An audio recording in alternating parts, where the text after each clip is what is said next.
அனைவருக்குமே வணக்கம். சற்று முன் கிடைத்திருக்கக்கூடிய ஒரு மிக மிக முக்கியமான செய்தி ஒன்று வெளியாகியுள்ளது. சற்று முன் செந்தில் பாலாஜி அதிரடி கைது, அதிர்ச்சியில் முதல்வர் ஸ்டாலின், இது மாதிரி பார்த்தீங்கன்னா செய்திகள் வெளியாகிருக்கு. ஸோ அனைவருக்குமே தெரியும், செந்தில் பாலாஜி அவர்கள் பார்த்தீங்கன்னா சட்டத்துக்கு விரோதமான பணப்பரிமாற்ற வழக்கில் வசமாக சிக்கி அதிரடியாக பார்த்தீங்கன்னா செந்தில் பாலாஜி அவர்கள் ஒரு 1.5 வருட காலமாகவே புழல் சிறையிலிருந்து இப்போ ஜாமீன் அடிப்படையில் இப்போ அதிரடியாக பார்த்தீங்கன்னா வெளியில் இருக்காரு. ஸோ இதை எதிர்த்து அதிரடியாக செந்தில் பாலாஜி எதிராக பார்த்தீங்கன்னா வழக்கில் இறுதி விசாரணை. ஸோ தேதி பார்த்தீங்கன்னா இறுதி விசாரணை அவருக்கு உச்சநீதிமன்றம் அதிரடியாக தேதி வழங்கியிருக்காங்க. ஸோ இதன் அடிப்படையில் தான் செந்தில் பாலாஜியுடைய கதை ஒட்டுமொத்தமாக முடிய போகுது. இதில் கூட்டு களவாணிகள் அனைவருமே பார்த்தீங்கன்னா இதில் வசமாக சிக்க போகிறாங்க. திமுகவுடைய அறிவாலயமே பெரும் அதிர்ச்சியில் தான் ஸோ இருக்காங்க. ஸோ இதை பற்றி இந்த வீடியோவில் நம்ம முழுமையாக பார்க்கலாம். ஸோ அதுக்கு முன்னாடி நம்ம சேனலுக்கு இப்போ தான் நீங்கள் முதல் முறையாக வந்திருக்கீங்க அப்படின்னா மறக்காமல் நம்மளுடைய சேனலை சப்ஸ்கிரைப் பண்ணி சப்போர்ட் பண்ணுங்கள். ஸோ வாங்க வீடியோக்குள்ளே போகலாம்.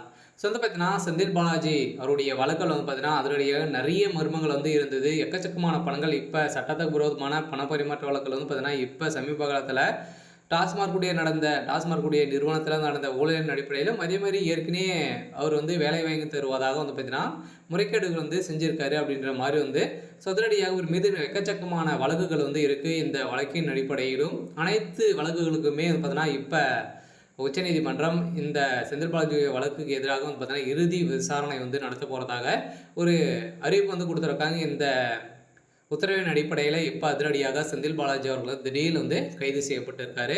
ஸோ இப்போ முன்னாள் அமைச்சர் செந்தில் பாலாஜி மீது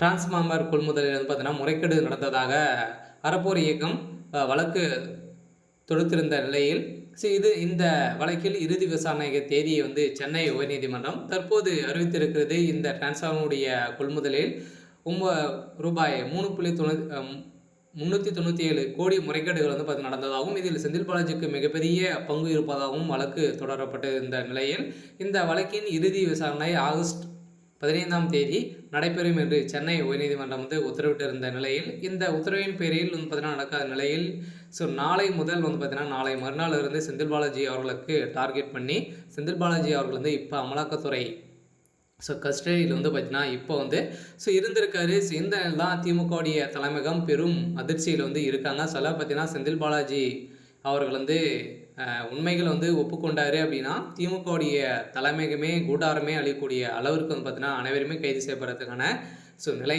வரும். இருந்தாலுமே என்ன நடக்க போகுது அப்படின்றத வெயிட் பண்ணி பார்க்கலாம். இது மாதிரி செய்திகளை தெரிஞ்சுக்கணும் அப்படின்னா மறக்காமல் நம்மளுடைய சேனலை சப்ஸ்கிரைப் பண்ணி